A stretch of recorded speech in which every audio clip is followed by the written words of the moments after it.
All right, welcome into the Dirty Pocket. How are all those people out there? Welcome in from myself, the host Stacey Bauman, and my co-host, partners in crime, the Scout Daniel Kelly. And I don't even have our names up there, do I? No, that's okay. Keep it a mystery. We got to fix it. Yeah, kind of men of mystery. Yeah, we are a little bit like that. Like that. Good point. Yeah. Well, I'm not a mystery. If you go on to Google and type in Trey Lance, my debut article for SI 49ers currently ranks number 2 on Google News. And if you type in the name Kyle Shanahan on Google, I'm number 1 on there. So the mystery, you won't have as much mystery if you go take a look at Google. You'll find out who's controlling the narrative in that situation in San Francisco real fast. And here's the chance to meet the man behind the legendary tweets, the legendary articles for Sports Illustrated, the Scout Daniel Kelly. I mean, what is there to not love about the Dirty Pocket going live on Twitch, trying to build and gather a community of football fanatics and nuts like we are, and get to touch base with a celebrity, the Scout, one of the most widely loved men in many different social media circles, and is mentioned on Twitter and Google. Absolutely. I'm like a virtual dartboard. That's what I am on social media. Yeah, fair enough. I mean, look, I think you were born in Kevlar. You're just a guy who, with a little Teflon mixed in. Nothing sticks to you. You give us your opinions. That's what we're about, is coming in hot, being uncensored. We don't have to be bombastic and fake. Let's talk football in real terms from some people who have experience, yourself included. And, come on, people. This is a good thing. This is a really good thing. So this has been fun being part of the Twitch community. For those that are just new to our podcast, we are Football Uncensored. We navigate the Dirty Pocket. So join us. We're going to have a lot of fun. So we've got a lot of stuff to talk about this week, my friend. You and I, usually we talk a lot in between shows, and neither of us have talked much this week just due to life in general. But, and of course, you're writing articles for everyone now. Like, I mean, Sports Illustrated Jets, Sports Illustrated Lions, Sports Illustrated 49ers now, USA Today, Rutgers football. I mean, good grief, man. And a host of other fun stuff too. So, but we haven't had a chance to talk much. So this is as organic as it gets this week on the Dirty Pocket. God, man, NFL free agency has just, how can I was remiss to not talk about our tradition that has grown out of, I'm not sure where it grew out of. It just grew out of something. Our drinks. You've gone real mainstream this week with a Pepsi. And a smile. Pepsi. Okay, good. Yeah. There's a marketing person in Fifth Avenue in New York who just loves you. They're like, I know. Okay. Absolutely. I mean, let's go to Arsenio Hall for a second. You know how we do this on the show. No. Arsenio, you're really dating yourself with Arsenio Hall references. Absolutely. But let's do this. Let's try this. Hold on. Best impression. Hold on. Oh boy. Pepsi. Grab yourself one. It's the official drink of the Dirty Pocket. Wow. Hey, I got to tell you, man, they need to call us, because if we're going to be endorsing Pepsi, we, there's got to be something in it for us as well. Come on, peeps. Come on now. Absolutely. Very nice Pepsi. Yeah. I'm going mainstream with water, man. I'm boring as it could be. I feel like I'm getting a little something. No, don't freak out, people. It's allergy season. Feeling a little, so I'm hydrating a little bit. But Pepsi, the Scout goes with Pepsi. What was it last week? Sunkissed. Fanta's made an appearance. Fanta, yeah. RC Cola has made an appearance. Well, you're keeping notes. You're keeping score at home. I'm impressed. I have no idea, man. That's really cool. And we're all to believe that you're drinking water every week. That's what we're all to believe. It's water. It stings when it goes down. And that's what I'm sticking to. So I should be doing some reaching out to Ryan Reynolds and Aviation Gin, which is right here in Portland, and we should be talking about, the Dirty Pocket and getting them on board. We'll explore that. That's a good idea, actually. We'll explore that.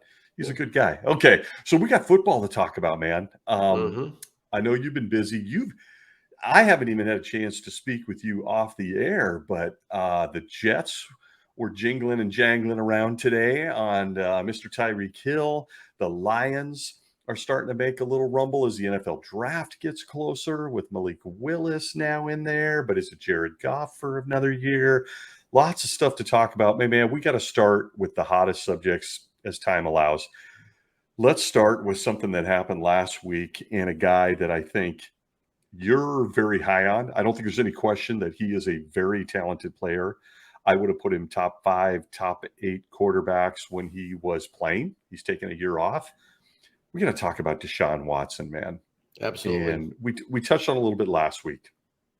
First and foremost, let me give you just a quick rundown, and then I want to ask your opinion. Okay. So the Texans in this trade, I think they were as smart as they could be to unload this entire situation. I just want to go on record with that. The Texans received 3 first-round picks. Good grief. 22, 23, 24, 1 third-round pick in 2023, and 2 fourth-round picks in 2022, 2024. The Browns received Deshaun Watson and a 2024 6th-round pick. Before we get into everything that encompasses this story, Scout Kelly, what say you? Do you like this trade? Love it. LOVE. Oh. Love it. You're talking to a guy in the dirty pocket, okay, that I've actually privately written to Deshaun Watson's agent, okay?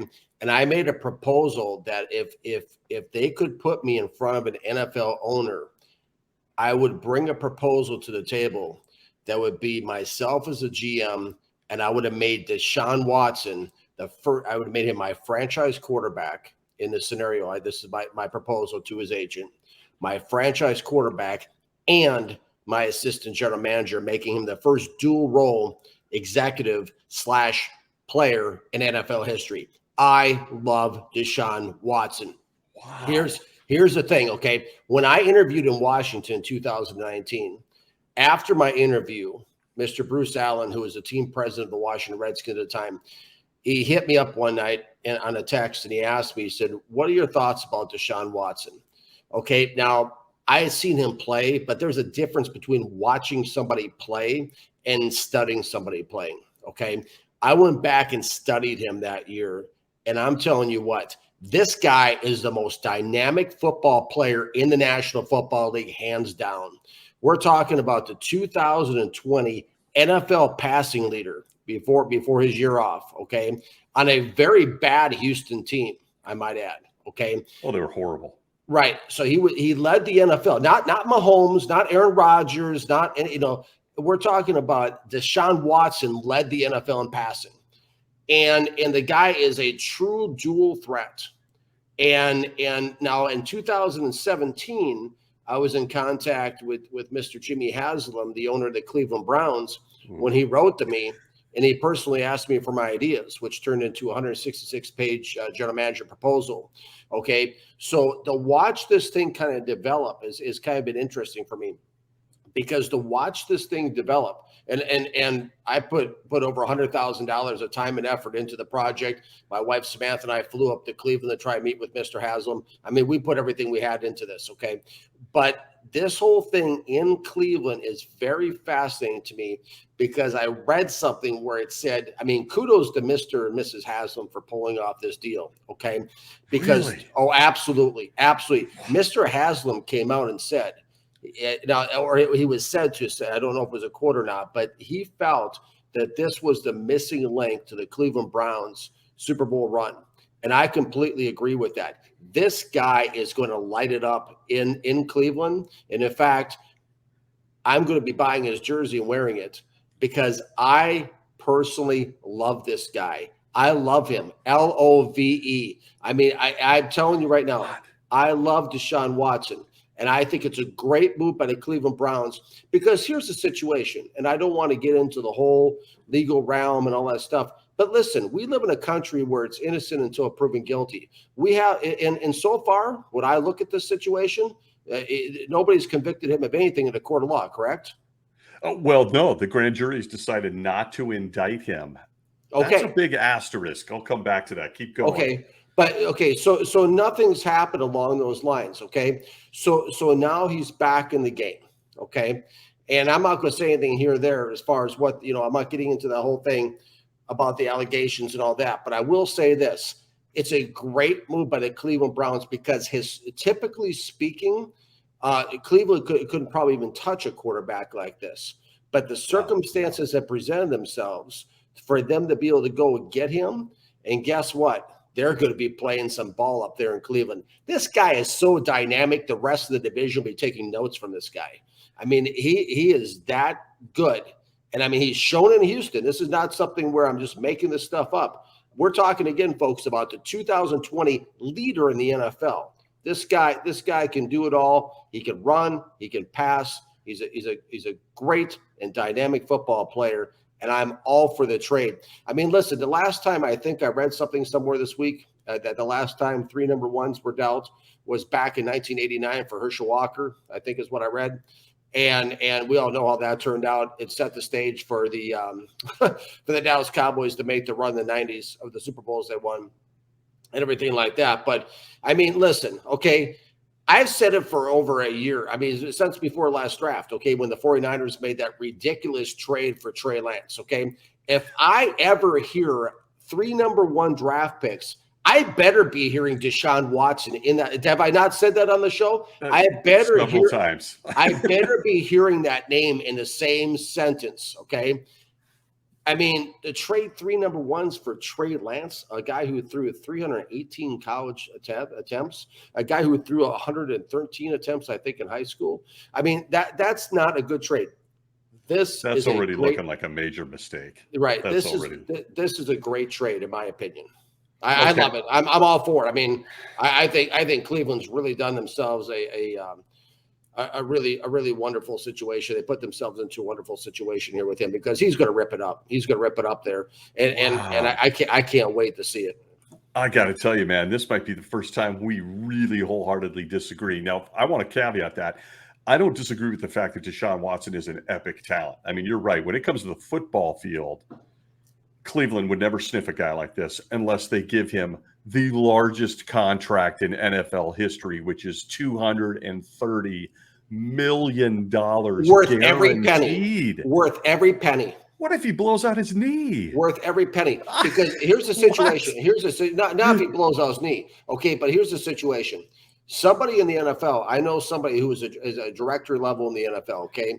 He told me that when you watch what these guys are making on the field, okay, take it times 10. That's what the owners are making. Okay. Oh, they're billionaires. So when we hear $230 million being thrown around, that's like you and I. That's like our paycheck. Okay, yeah, it's like $2,500 to them. They're billionaires. That's nothing. That's nothing. Okay. This is something where they'll sell $230 million worth of jerseys. Okay. But yes, I love Deshaun Watson. He's worth every penny to me. They get a talent in there like that because, like I said, when you see him on playing on the weekends. Listen, look, on the football side of things, I couldn't agree more. I mean, Deshaun Watson's a great talent. Anybody who's watched him play when he was playing without the year off, he's one of the most dynamic quarterbacks and players in the league. And he's going to a roster that, in my opinion, is built perfectly for him. They just added Amari Cooper.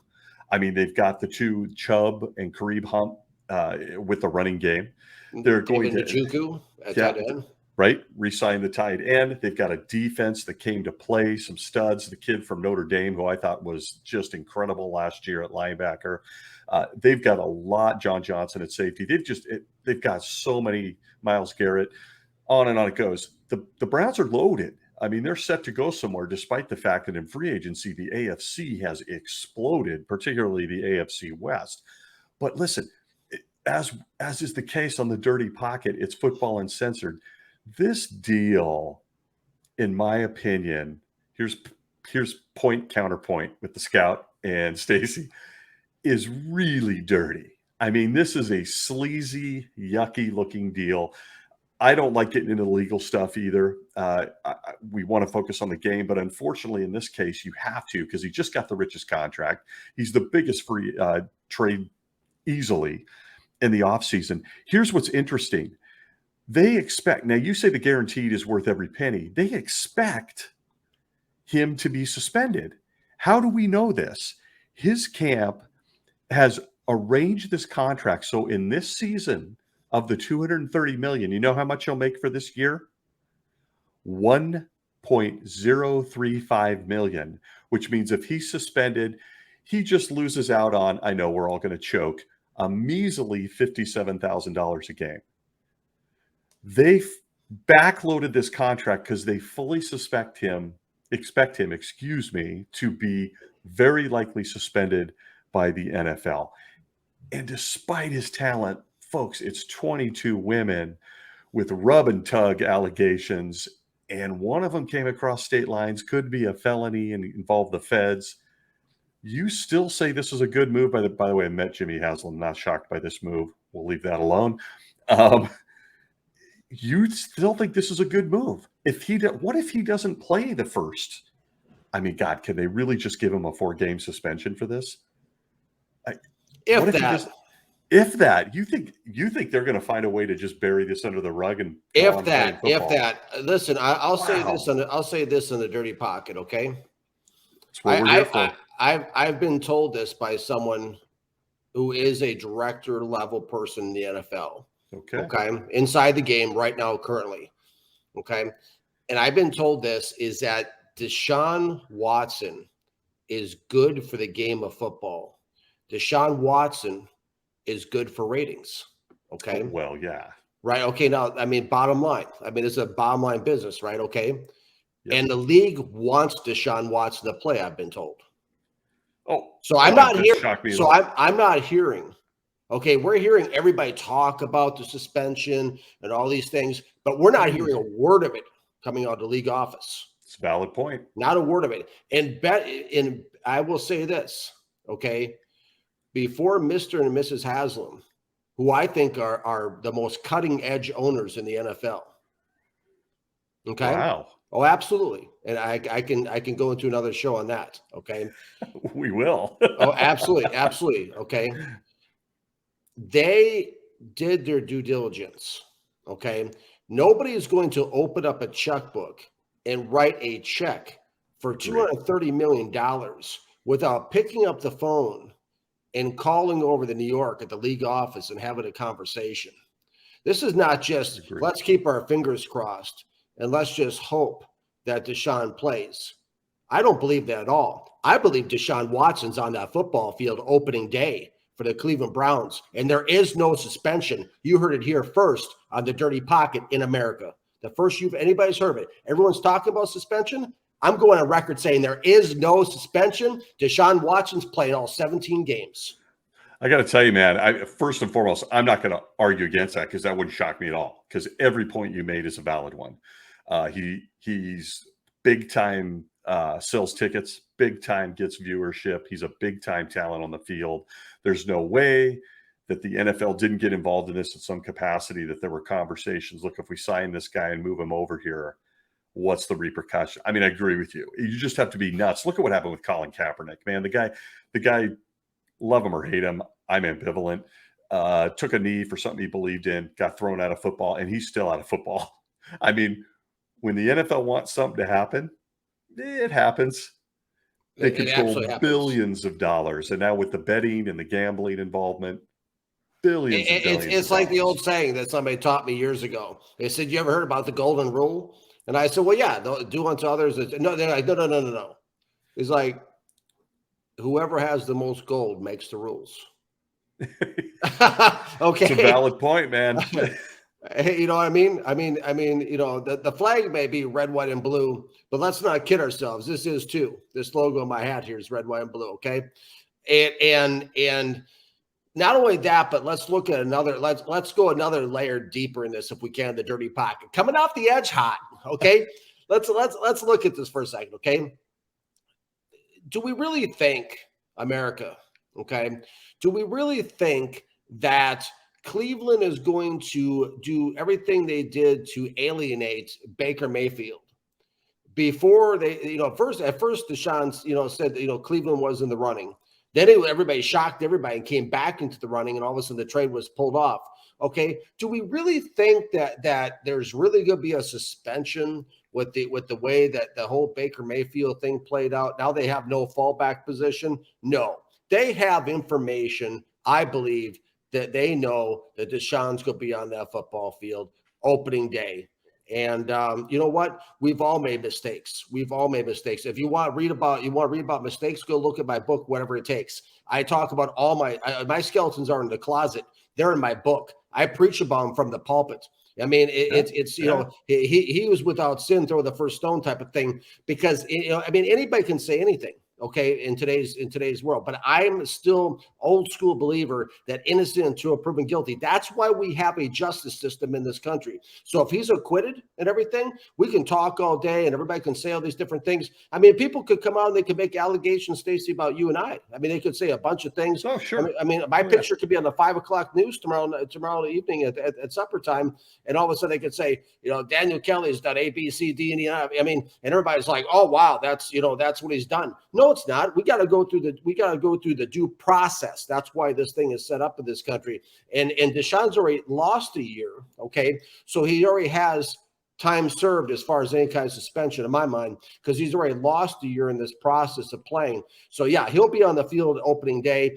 You can mark it on your calendar. Buy the NFL Sunday ticket. Buy your Deshaun Watson jersey. Get ready to watch him. I'll have mine on. And yeah, he's going to be set to go for the Cleveland Browns. And not only that, but you start to hear rumblings that OBJ may want to come back to Cleveland as well. And of course, Jarvis Landry as well is to maybe trying to work out a deal to come back too. So yeah, they are locked and loaded in Cleveland. And don't look now, but they're going to make a big time run.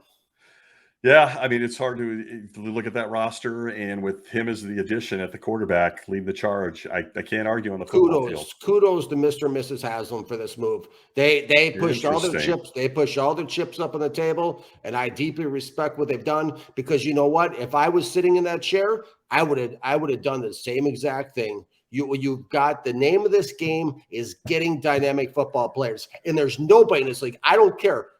Not even Patrick Mahomes doesn't come close to Deshaun Watson. If I have a choice between Deshaun Watson and Patrick Mahomes, I'm taking Deshaun Watson 7 days a week over Patrick Mahomes. No questions asked. Mark that for a clip. That's a doozy. Okay. So, look, not going to argue on the football field. The other stuff makes me sick. Let's get those other 650,000 emails released, and everything going on with Deshaun. It's going to look like it came out of a gumball machine. Oh, yeah, it'll never happen. There's a reason the Washington franchise that Goodell's buried those. They're hideous emails.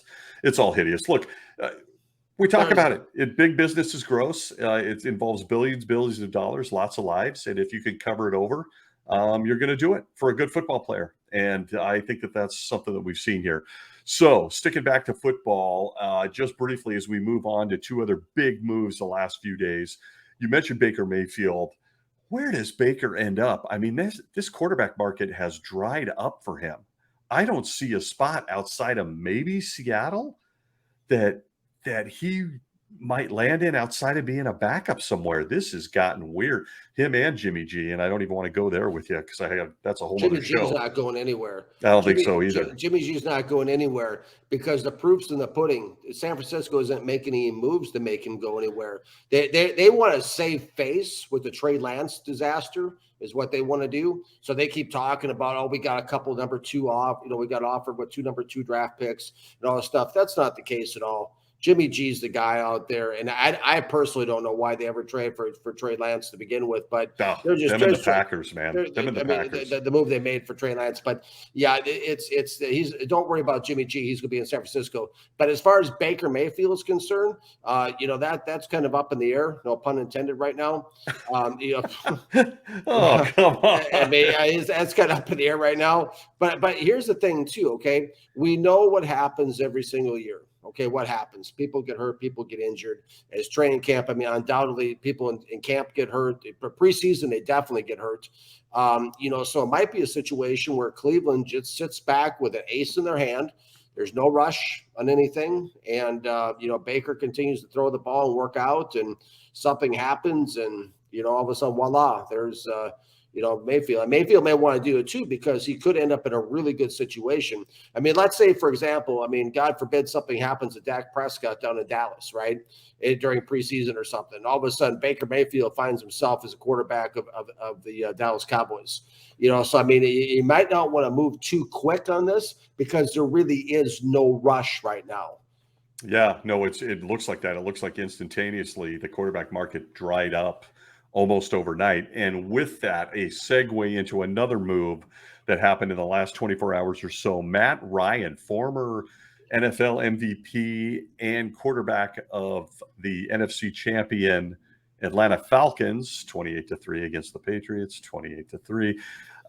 Has finally moved on, which I think is for the best for both parties. But my God, Matt Ryan, whose numbers are not unimpressive, all they could get from him from the Colts was a third-round pick for Matt Ryan. Now, granted, he's got 2 years left on a 5-year, $150 million contract extension with the Falcons, but the Colts sweeten the pot, so to speak, and they make more of the money guaranteed on the back end, but don't extend him. So essentially they gave him more guaranteed money.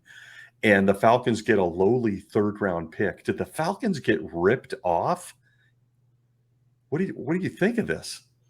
No, I think they're lucky to get that, if you ask me. Really? Oh, absolutely. If I was running a team in the NFL, I wouldn't trade my water boy for Matt Ryan. My God. Wow. Yeah, no, I'm not. I've never been a Matt Ryan fan. The entire time he's been in the league, he's not my cup of tea. So, I think, for a quarterback, an older quarterback like that, third-round pick, it is what it is. And Atlanta apparently, obviously wanted to move on. And when I watched the Falcons last year, play last year, it was a real weird chemistry, a real weird dichotomy. Kind of a younger team with a much older quarterback, and it just seemed kind of be a real weird dichotomy.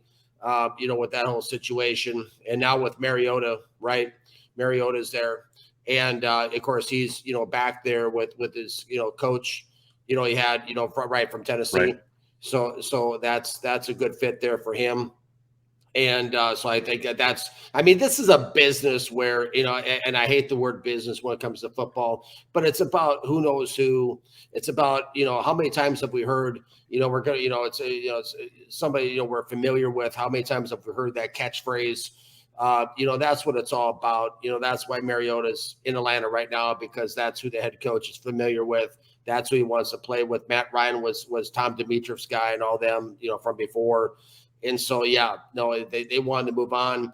And Indianapolis, it just seems to be kind of a stop of the way the retirement or something for a lot of these quarterbacks. It's just, what is it? They had Phillip Rivers, then they had Wentz, and now they got Matt Ryan. It's bizarre, man. It's a very bizarre. It's become a very bizarre situation. It really has. Well, let me ask you this. Let me ask you this about that, because I think I'm so glad you brought that up. It's so weird to me. Like they're becoming the one-stop bridge quarterback place to live. I don't know what it is. But another part of me says, are they being smart? Like over the last couple of years, you and and again, you're the scout. I'm not.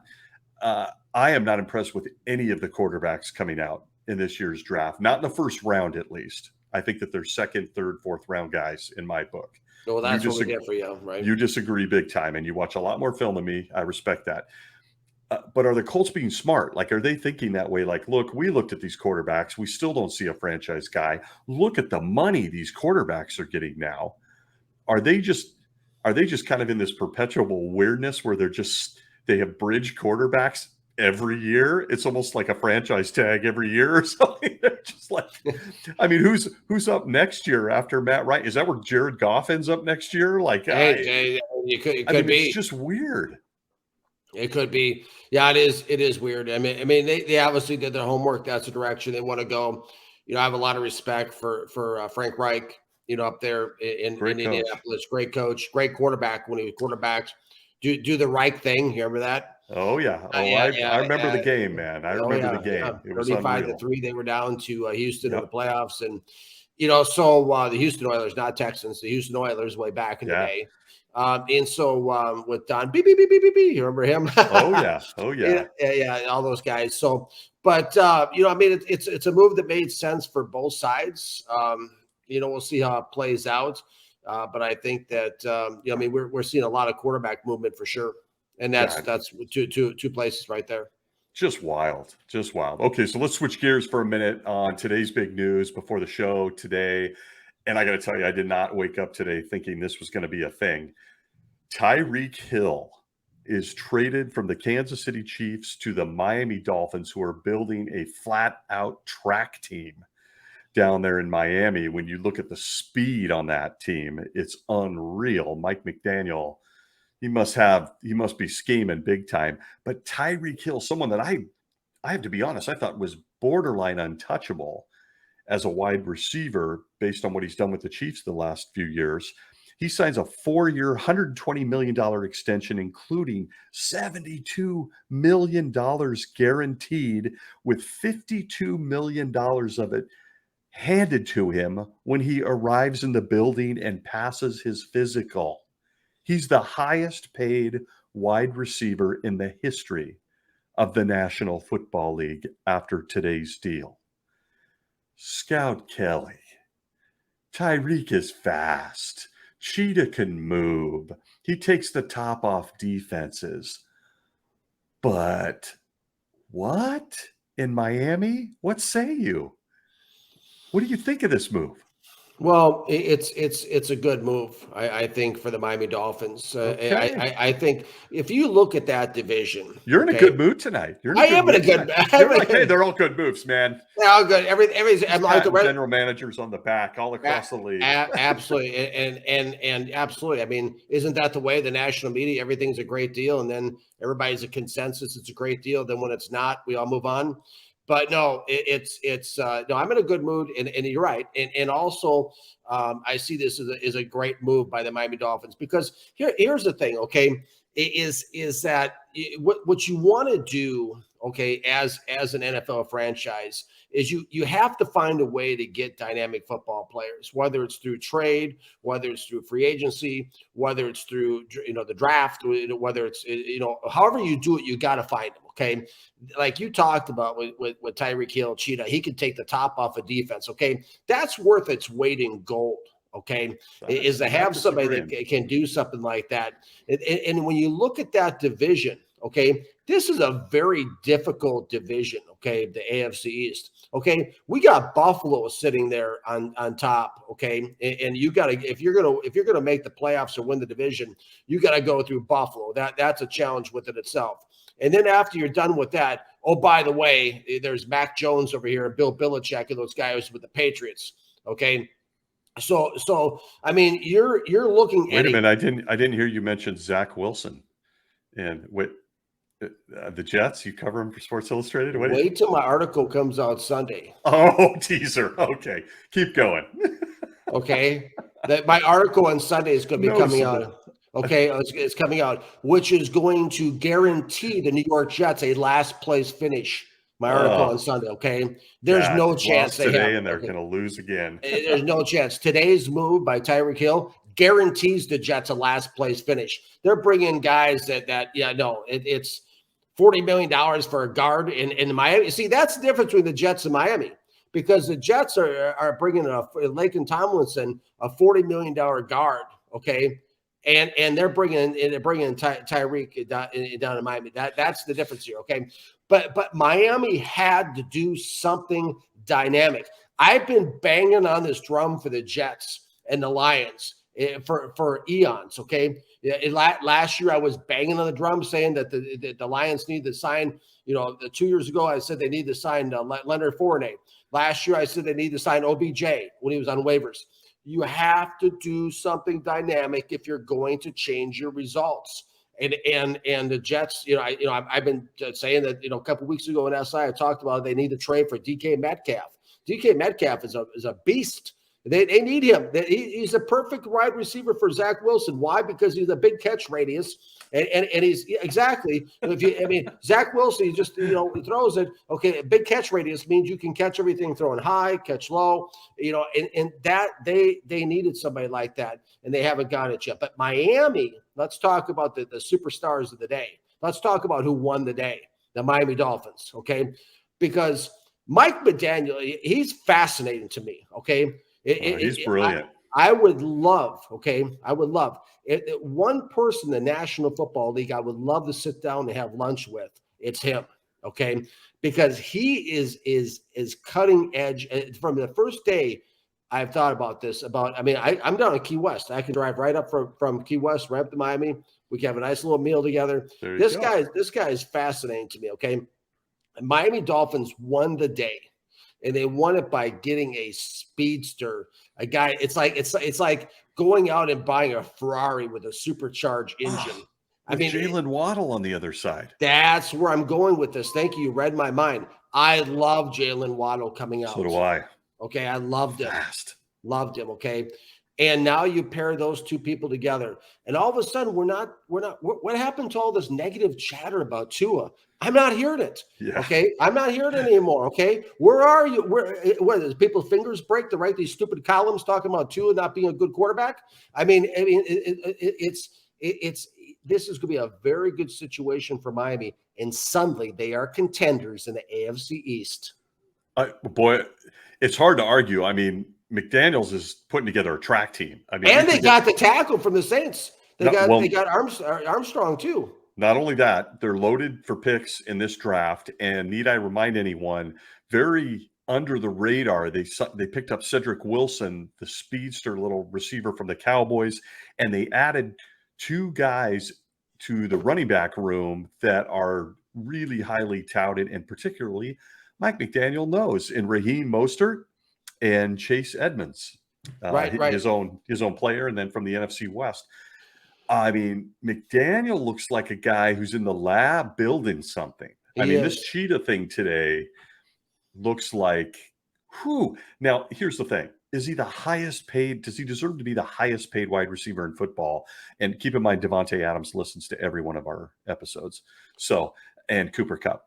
Nobody in the NFL deserves to get paid what they're getting paid. That's a different conversation. We have an entire country full of people. Wait, you think Deshaun Watson should? I mean, you like that move, right? But you're in a good mood too. The entire country is belly aching about the price of the entire country is belly aching about the price of gas, and we're throwing around $200 million contracts like a trick or treat. It's crazy. Okay? It's crazy, right? And by the way, Teron Armstead, not Armstrong. I said Armstrong, but I'm so excited about Deshaun Watson and Tyreek Hill. I can't even pronounce people's names tonight.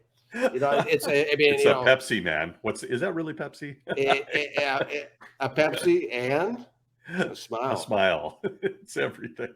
It's everything. All wrapped up into one.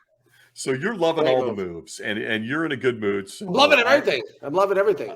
I think Miami, I think you're right. I think we suddenly have a very interesting look to the AFC East. God, the AFC's gotten a lot better this offseason in free agency. The draft might be scary. I mean, we don't even have time right now to talk about the Cincinnati Bengals and how they've literally gone out and rebuilt their offensive line just very quietly under the radar, which is what killed them in the Super Bowl.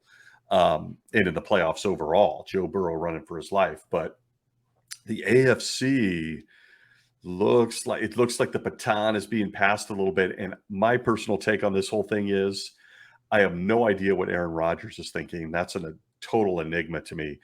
But I have no doubt in my mind that Tom Brady, sitting down there, probably not far from you in Florida, leaned back and went, wow, this NFC looks a lot easier than it used to look. Guess who's back? Yeah, Brady's back. He just bounced right back to the team. Back, yes. And we talked. We broke the story in the Dirty Pocket way before the curve of the national media. You said, "Well, he's retired." I said, "Or is he?" Yeah, no, that clip lives in infamy. That is, you called that. I did not believe it. Got to tell you. But I think that he sat back and went, God, no Drew Brees. Aaron's losing all his weapons. Russell Wilson's gone. Got to deal with Matt Stafford. There's nobody. I mean, Brady's looking at the NFC going, okay, if I can get home field advantage, we got a shot at this thing in the Super Bowl. So, And hold on. I'm going to break a little something here. Oh, breaking news. Yeah, don't be surprised if Brady ends up in San Francisco somehow. Oh, I got to tell you, That's where he bannered. wants to be. That's where he wants to be. That's his Wouldn't childhood that be team. something? That's his childhood team. Is there okay, Scout Kelly? Are you saying, mark this for clip? Are you saying that in the weirdest thing to ever happen in the NFL universe, Jimmy Garoppolo could possibly be traded away twice in the interests of Tom Brady? Like, what if the Niners trade Garoppolo for Brady? That would just be nuts. Hey, let's put it this way. Let's look at the timeline. Okay, Brady retires.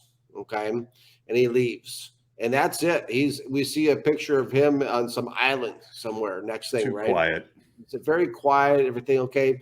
This whole, Jimmy G thing behind the scenes, it just kind of sits there. Nothing really is happening with it.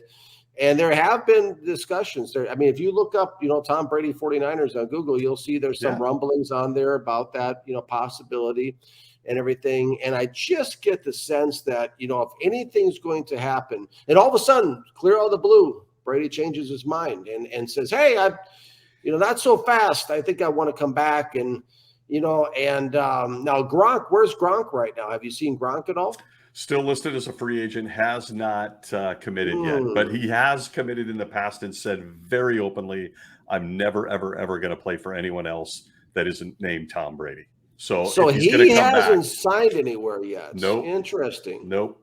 He's still out there. Interesting. And he's probably out doing Gronk things. And then last minute he'll have that dumb laugh and him and Brady will do commercials together and they'll be back together.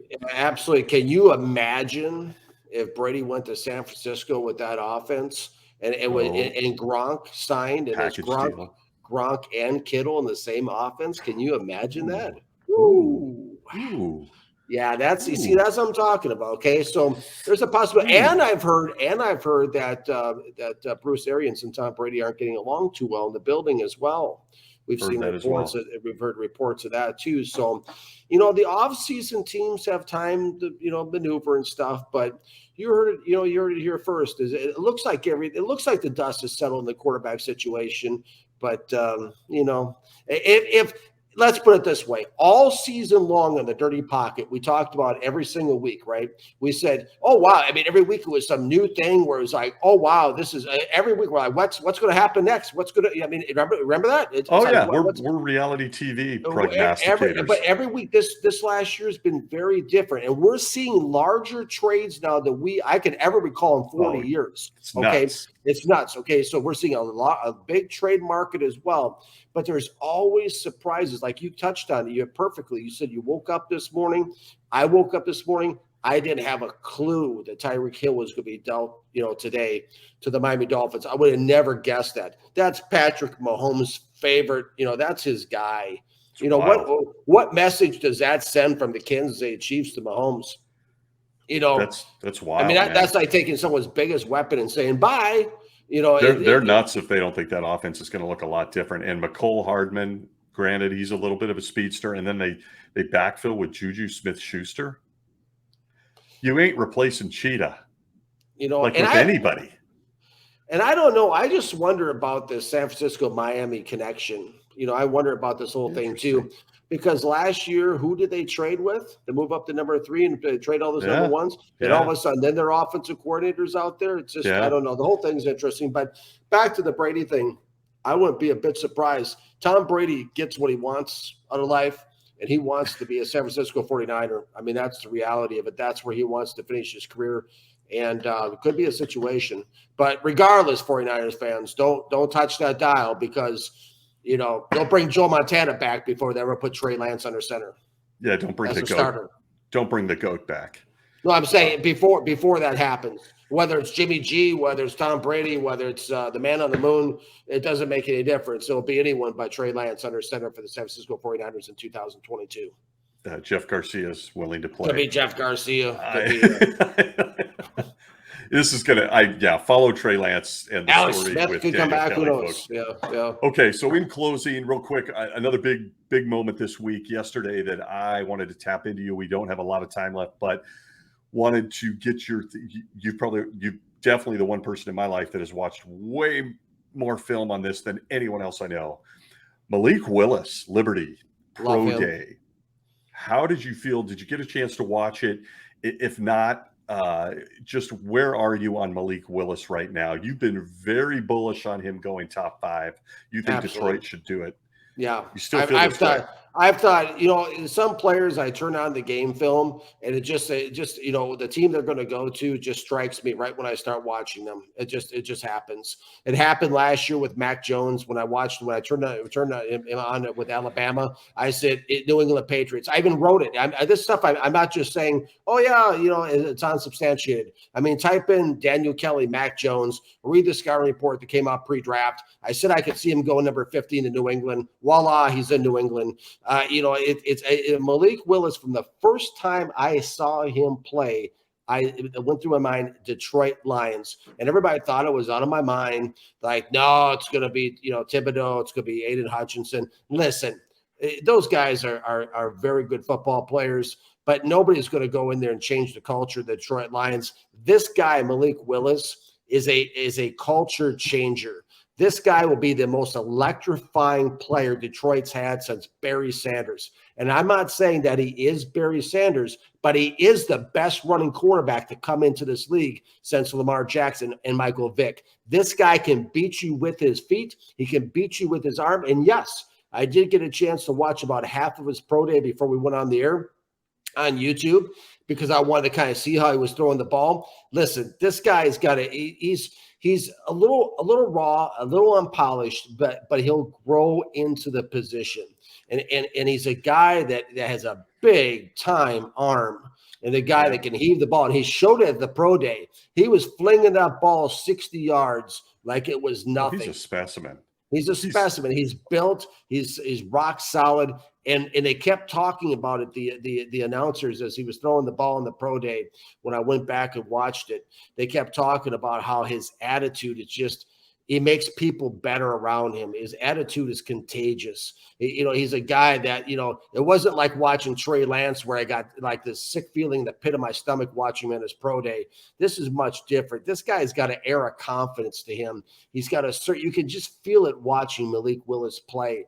And the throws that he made, the big thing with me is I think he's going to, and I wrote this in my scouting reports online, he's going to need to work on the timing routes a little bit, but they all do. Okay, because in college football, we have this thing set up where most of the quarterbacks throw the ball when the guy's waiting for it, okay, or after the guy's made his break. It is a big transition into the NFL because now quarterbacks have to throw it before he makes the break. Otherwise, it's a Sports Center highlight, pick six, go into the house for the corner. So it's a little bit different in the NFL. The ball placement in his pro day wasn't exactly what I would like it to be if I'm a GM standing there on the sidelines. But let me kid you not on this show, okay? If Dan Campbell and Brad Holmes want to survive 2022 in Detroit, they have to select Malik Willis. It's non-negotiable. That's the formula in the NFL. The formula is if you're trying to secure a job and secure jobs, you have job security for a couple, 2, 3, 4 years. The formula is you draft a quarterback top 5. We see it in New York with Zach Wilson. We see it happening down in Jacksonville with Trent Baalke. We're going to see it again with some of these other places. That's what you do if you want job security, because now you can sell hope for a couple, 2, 3 years. If Detroit sits there with Jared Goff and they draft somebody else, those guys, they're going to clean house after this year. There's no way those guys are going to survive another 3-13-1 season at Detroit. But if Detroit takes Malik Willis, he is an electric football player. He's going to make people stand and cheer. Everyone's going to have a Malik Willis jersey on in that stadium.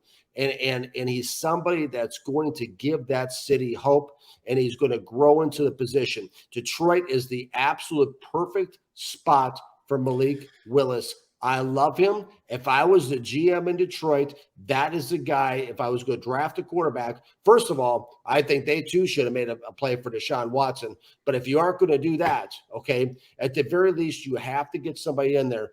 And there's only 2 guys in this draft.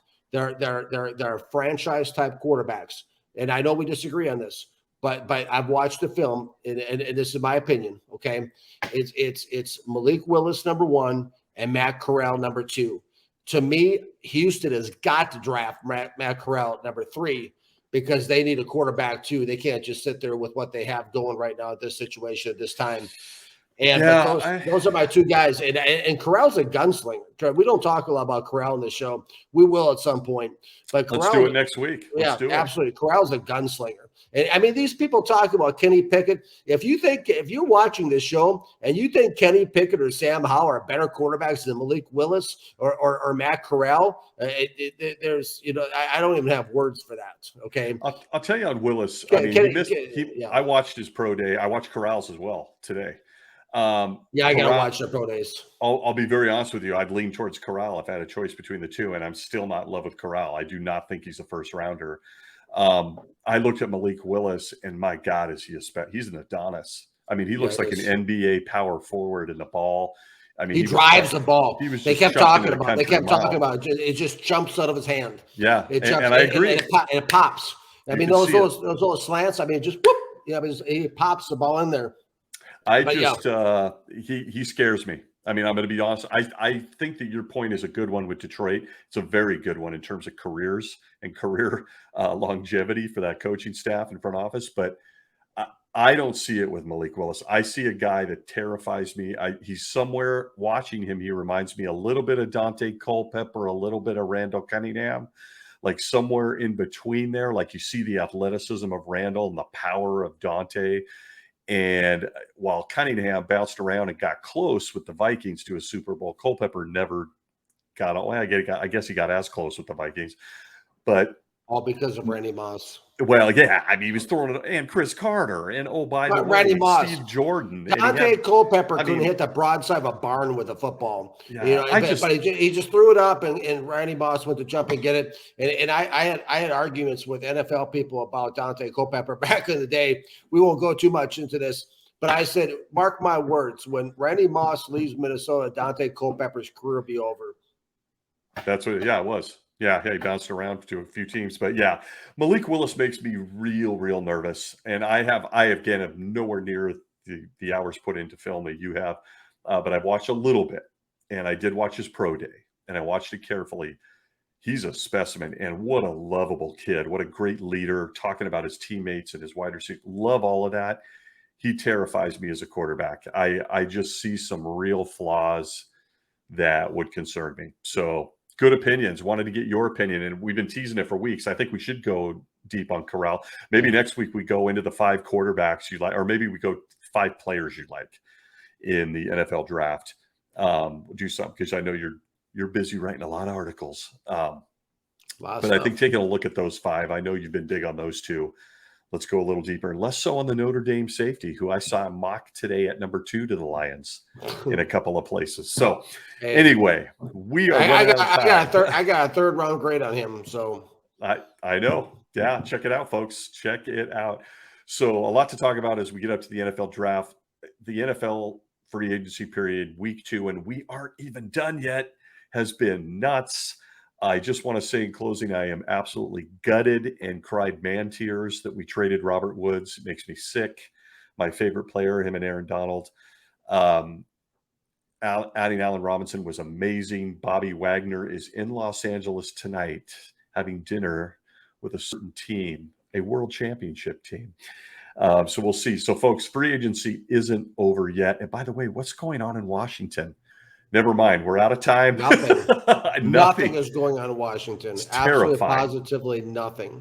Terrifying. So, folks, follow us in all the right places and all the places you'd expect. YouTube. We're here on Twitch now. You can find us on Facebook, Twitter at The Dirty Pocket. You can find the Scout, who is a busy man. Show us your fingers. Are they taped up with Band-Aids from typing? Good grief. He is a writer now for Sports Illustrated for the Jets, the Lions, and the 49ers. And did we mention USA Today? So that's right. Follow his work. He gets a lot of hits online. You'll enjoy that. You can find me at gridironicon.com and all the usual podcasting places for that, as well as YouTube. So thanks for joining us. Scout, any parting words this week? Actually, I'm going to go with something that's an important message. Okay. All right. We're going to get deep. We gonna never get know what deep. to expect. You never know what to expect. But no, I want to talk about this for a quick second, if I can, Stacey. Yeah. This hat is brand new. I got this hat this week. Crucial catch. The hat for the NFL. As soon as I saw it online, I'm like, I got to get it. I know we talk a lot of football in this show, but being a cancer survivor myself, and I've had a daughter go through cancer, and also have had a son that had a brain tumor. And I want to just kind of talk for a second with young men out there watching the show who love football, especially right now, because at 24 years old, my first month in the job with the New York Jets, I was diagnosed with testicular cancer, and it was really scary. There was some swelling, there was some stuff going on, really scared out of my mind, and I walked into the doctor's office, and it took about 10 minutes for them to examine me, and the doctor said, "You have testicular cancer." And my life flashed in front of my eyes, because whenever I heard the C word before, it never was good. And I literally thought that was it. I finally accomplished my dream of making the NFL, and that was going to be lights out for me. But here I am 20 years later, sitting here in the dirty pocket. And the whole key to the whole thing was early detection. And there's another young man who actually had testicular cancer, I found out back in my high school, who passed away from it because he was scared. And he actually thought it was an STD, and he didn't get it checked out, and it spread, and it was too late. And so if you're a young man out there, we talk about breast cancer a lot, in which we should. We talk a lot about prostate cancer for older men. We don't talk hardly at all about testicular cancer. And I'm here tonight as a living example to talk about testicular cancer and encourage every young man that can hear the sound of my voice right now to go out and get screened. Just keep an eye on it. If there's any swelling or anything like that, don't take chances, because like the hat says, crucial catch.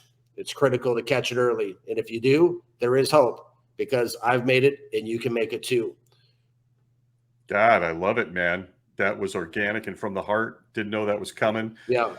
I love the hat, the message. I mean, it's what I saw. It's good stuff. No parting shots for me other than to emphasize what you just heard from the scout. Go do that. Keep moving the chains, people. Be healthy. So good stuff. Yeah. Good stuff, Daniel. That's good. If you're listening and watching, go do that. Thank you. And no better way to sign off for this week on the Dirty Pocket with something a little more serious, a little more deep, which isn't always the case with us. But hey, we've got it in us. We've got it in us. Nice message. All right, folks. Thank you. Thanks for joining us this week. If you want to find out more about, by the way, Mr. Kelly's story, Whatever It Takes book, go follow him on Twitter, pop onto the website. I, of course, read it. I know him intimately. He's my friend, but I can't recommend it enough to go check out his story and follow that message. So, folks, for us on the Dirty Pocket, thank you. And myself and the Scout, we will see you next week. Thanks for watching. Take care. Enjoy the crazy week. Here it